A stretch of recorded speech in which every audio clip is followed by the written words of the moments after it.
ನಮಸ್ಕಾರ ಸ್ನೇಹಿತರೆ, welcome to my channel. ಇಂದು ನಾವು ಒಂದು ಬಹಳ ಹಿತಕರ ವಿಷಯದ ಬಗ್ಗೆ ಚರ್ಚಿಸೋಣ. 32 ವರ್ಷದ ಯುವತಿಯಾದ ಕೋಲ್ಕತ್ತಾದ ಪ್ರತಿಭಾವಂತ ನಿವಾಸಿ ಪೂಜಾ ಸಿಂಗ್ ಅವರು 2019ರ ವೇಳೆಗೆ ತಮ್ಮ ಕರಿಯರನ್ನು ಮೊದಲು ಮಾಡೆಲಿಂಗ್ ಅಲ್ಲಿ ಆರಂಭಿಸಿದ್ದು, ನಂತರ ಇವೆಂಟ್ ಮ್ಯಾನೇಜರ್ ಆಗಿ ಕೆಲಸ ಆರಂಭಿಸಿದರು.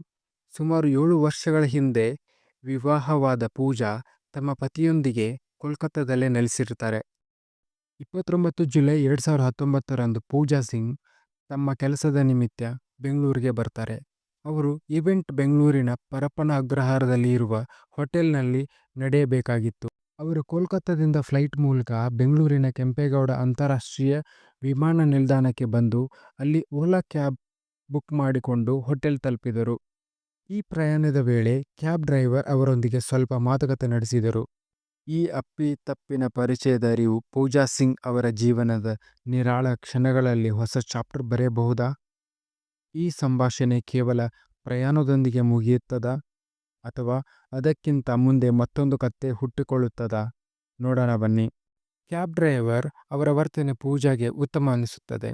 ಹೀಗಾಗಿ ಅವರು ಅವನೊಂದಿಗೆ 31 ಜುಲೈ ಬೆಳಗ್ಗೆ 4 ಗಂಟೆಗೆ ನನ್ನನ್ನು ಹೋಟೆಲ್ನಿಂದ ವಿಮಾನ ನಿಲ್ದಾಣಕ್ಕೆ ಕರೆದೊಯ್ಯಬಹುದಾ ಎಂದು ಕೇಳ್ತಾರೆ.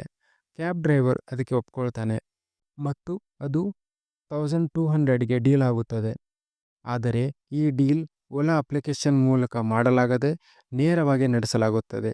ಇದುವೇ ಪೂಜಾ ಮಾಡಿದ ದೊಡ್ಡ ತಪ್ಪು. 31 ಜುಲೈ 2019ರ ವೇಳೆಗೆ 4:43ಕ್ಕೆ ಪೂಜಾ ತಮ್ಮ ಪತಿಗೆ ಗುಡ್ ನೈಟ್ ಎಂದು ಮೆಸೇಜ್ ಮಾಡ್ತಾರೆ ಮತ್ತು ನಾನು ಸರಿಯಾಗಿ ಕೋಲ್ಕತ್ತಾ ತಲುಪುತ್ತೇನೆ ಅಂತ ಹೇಳ್ತಾರೆ. ಆದರೆ ಆ ದಿನದಂದು ಪೂಜಾ ಮನೆಗೆ ತಲುಪಲೇ ಇಲ್ಲ. ಸಂಜೆವರೆಗೂ ಕಾದು ಅವರ ಪತಿ, ಸ್ನೇಹಿತರು ಹಾಗೂ ಕುಟುಂಬದವರೊಂದಿಗೆ ಕಾಲ್ ಮಾಡಿ ಕೇಳ್ತಾರೆ. ಆದರೆ ಯಾರಿಗೂ ಪೂಜಾ ಬಗ್ಗೆ ಮಾಹಿತಿ ದೊರಕುವುದಿಲ್ಲ.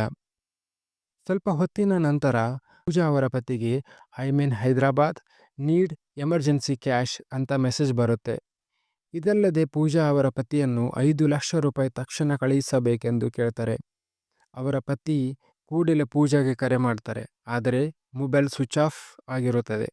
ಇದರಿಂದ ಬಹಳ ಗಾಬರಿಗೊಂಡು ಕೋಲ್ಕತ್ತಾದ ನ್ಯೂಟನ್ ಪೊಲೀಸ್ ಸ್ಟೇಷನ್ಗೆ ತೆರಳಿ ಪೂಜಾ ನಾಪತ್ತೆಯಾದ ಬಗ್ಗೆ ದೂರನ್ನು ದಾಖಲಿಸ್ತಾರೆ. ಅದೇ ಟೈಮಲ್ಲಿ ಬೆಂಗಳೂರು ಪೊಲೀಸರಿಗೂ ಒಂದು ವಿಚಿತ್ರ ಕೇಸ್ ಸಿಗುತ್ತೆ. 31 ಜುಲೈ 2019ರ ಬೆಳಗ್ಗೆ ಕೆಲವರಿಂದ ಕೆಂಪೇಗೌಡ ಅಂತಾರಾಷ್ಟ್ರೀಯ ವಿಮಾನ ನಿಲ್ದಾಣ ಹತ್ತಿರ ಒಬ್ಬ ಮಹಿಳೆ ಶವ ಪತ್ತೆಯಾಗಿದೆ ಎಂದು ಮಾಹಿತಿ ದೊರಕುತ್ತದೆ.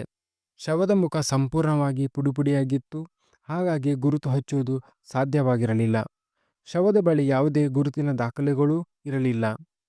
ಬೆಂಗಳೂರು ಪೊಲೀಸರು ಶವದ ಮಾಹಿತಿ ವಿವಿಧ ಪೊಲೀಸ್ ಠಾಣೆಗೆ ಕಳಿಸ್ತಾರೆ. ಆದರೆ ಯಾವ ಪೊಲೀಸ್ ಸ್ಟೇಷನ್ನಲ್ಲಿ ಇದರ ಸಮಾನತೆಗೆ ಹೊಂದುವ ಕೇಸ್ ದಾಖಲಾಗಿರಲಿಲ್ಲ. ಕೊನೆಗೆ ಶವವನ್ನು ಹೂತು ಹಾಕಲು ನಿರ್ಧಾರ ಮಾಡಲಾಗ್ತದೆ. ಆದರೆ ಪೊಲೀಸರು ಶವದ ದೇಹದ ಮೇಲೆ ಇದ್ದ ಟ್ಯಾಟೂಗಳ ಫೋಟೋ ತೆಗೆದುಕೊಳ್ತಾರೆ. ಇದರ ಕೆಲ ದಿನಗಳ ಬಳಿಕ ಕೋಲ್ಕತ್ತಾ ಮತ್ತು ಬೆಂಗಳೂರು ಪೊಲೀಸರ ಸಹಾಯದಿಂದ ಈ ಶವ ಪೂಜಾ ಸಿಂಗ್ ಅದ್ದೇ ಇರಬಹುದೆಂಬ ಅನುಮಾನ ಮೂಡುತ್ತದೆ. 16 ಆಗಸ್ಟ್ 2019ರಂದು ಬೆಂಗಳೂರಿನ ಪೊಲೀಸರು ಪೂಜಾ ಅವರ ಸಹೋದರನ ಸಂಪರ್ಕಿಸಿ ಅವರಿಗೆ ವಿಷಯ ತಿಳಿಸ್ತಾರೆ. ಅವರು ಬ್ರದರ್ ಕೂಡಲೇ ಬೆಂಗಳೂರಿಗೆ ಬಂದು ಶವದ ಬಳಿ ಇದ್ದ ವಸ್ತುಗಳನ್ನು ನೋಡಿ ಇದು ನನ್ನ ತಂಗಿಯದೇ ಎಂದು ಕನ್ಫರ್ಮ್ ಮಾಡ್ತಾರೆ. ಬಳಿಕ ಪೂಜಾ ಅವರ ಪತಿ ಮತ್ತು ತಂದೆಯು ಬೆಂಗಳೂರಿಗೆ ಬಂದು ಅವರ ಟ್ಯಾಟೂ ಗುರುತನ್ನು ಖಚಿತಪಡಿಸ್ತಾರೆ. ತನಿಖೆ ಮುಂದುವರೆದಂತೆ ಬೆಂಗಳೂರಿನ ಪೊಲೀಸರು ಪೂಜಾ ಅವರು ಓಲಾ ಕ್ಯಾಬ್ ಬುಕ್ ಮಾಡಿದ ಮಾಹಿತಿ ಅವರ ಇಮೇಲ್ ಮೂಲಕ ಪತ್ತೆ ಹಚ್ತಾರೆ. ಅವರು ಓಲಾ ಡೇಟಾಬೇಸ್ನಲ್ಲಿ ಹುಡುಕಿದಾಗ ಈ ಕ್ಯಾಬನ್ನು 22 ವರ್ಷದ ಡ್ರೈವರ್ ನಡೆಸುತ್ತಿದ್ದನೆಂದು ಪತ್ತೆ ಹಚ್ತಾರೆ. ಪೊಲೀಸರು cab driver phone number track ಮಾಡ್ತಾರೆ. ಅಚ್ಚರಿಯ ಸಂಗತಿ ಎಂದರೆ ಪೂಜಾ ಅವರ ಪತಿಗೆ 5 ಲಕ್ಷ ರೂಪಾಯಿಗಾಗಿ ಒಂದು ಮೆಸೇಜ್ ಮತ್ತು ಕ್ಯಾಬ್ ಡ್ರೈವರ್ನ ಫೋನ್ ಲೊಕೇಶನ್ಗೂ ಮ್ಯಾಚ್ ಆಗುತ್ತೆ.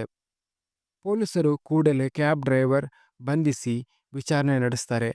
ಮೊದಲು ಆತ ಸುಳ್ಳು ಹೇಳ್ತಾನೆ, ಆದರೆ ಪೊಲೀಸರು ತಮ್ಮದೇ ಸ್ಟೈಲ್ನಲ್ಲಿ ವಿಚಾರಣೆ ನಡೆಸಿದಾಗ ಕೊನೆಗೆ ಪೂಜಾ ಅವರ ಕೊಲೆಗಾಗಿ ಆತನೇ ಹೊಣೆಗಾರನೆಂದು ಸತ್ಯ ಬಹಿರಂಗವಾಗುತ್ತದೆ. ಕ್ಯಾಬ್ ಡ್ರೈವರ್ ಹೇಗೆ ಕೊಲೆ ಮಾಡ್ದ ಅಂದರೆ 31 ಜುಲೈ ಬೆಳಗ್ಗೆ ಪೂಜಾ ಹೋಟೆಲ್ನಿಂದ ಕ್ಯಾಬ್ಗೆ ಹತ್ತಾರೆ.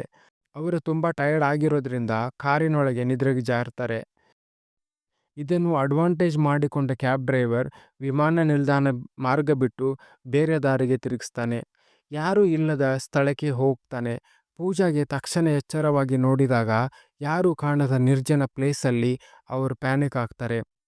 ಅದೇ ಸಮಯದಲ್ಲಿ ಡ್ರೈವರ್ ಲೋಹದ ರಾಡಿನಿಂದ ಅವರ ತಲೆಗೆ ಬಲವಾಗಿ ಹೊಡಿತಾನೆ. ಪೂಜಾ ಪ್ರಜ್ಞೆ ತಪ್ಪಿದ ಕೂಡಲೇ ಡ್ರೈವರ್ ಅವರನ್ನು ಮತ್ತಷ್ಟು ದೂರ ಸ್ಥಳಕ್ಕೆ ಕೊಂಡೊಯ್ದು ಚಾಕುವಿನಿಂದ 22 ಬಾರಿ ಇರಿದು ಕೊಲೆ ಮಾಡ್ತಾನೆ. ಕೊನೆಗೆ ಪೂಜಾ ಅವರ ಗುರುತನ್ನು ಸಿಗಬಾರದೆಂದು ದೊಡ್ಡ ಕಲ್ಲಿನಿಂದ ಅವರ ಮುಖವನ್ನು ಪುಡಿಪುಡಿಯಾಗುವವರೆಗೂ ಹೊಡೆದು ಹಾಕ್ತಾನೆ. ಈಗ ಕ್ಯಾಬ್ ಡ್ರೈವರ್ ತಕ್ಷಣ ಬಂಧನಗೊಳಗಾಗ್ತಾನೆ. ಪೂಜಾ ಅವರ ಕೊಲೆ, ಸಾಕ್ಷ್ಯನಾಶ ಮತ್ತು ದರೋಡೆ ನಡೆಸಿದ ಆರೋಪಗಳಲ್ಲಿ ಅವನ ವಿರುದ್ಧ ಗಂಭೀರ ಪ್ರಕರಣ ದಾಖಲಾಗುತ್ತದೆ. 2021ರ ವೇಳೆಗೆ ಪೊಲೀಸರು ಆರೋಪ ಪಟ್ಟಿಯನ್ನು ಸಲ್ಲಿಸಿದ್ದರು. ಸದ್ಯ ಜೈಲಿನಲ್ಲೇ ಇದ್ದಾನೆ ಮತ್ತು ಶಿಕ್ಷೆಯನ್ನು ಅನುಭವಿಸುತ್ತಿದ್ದಾನೆ.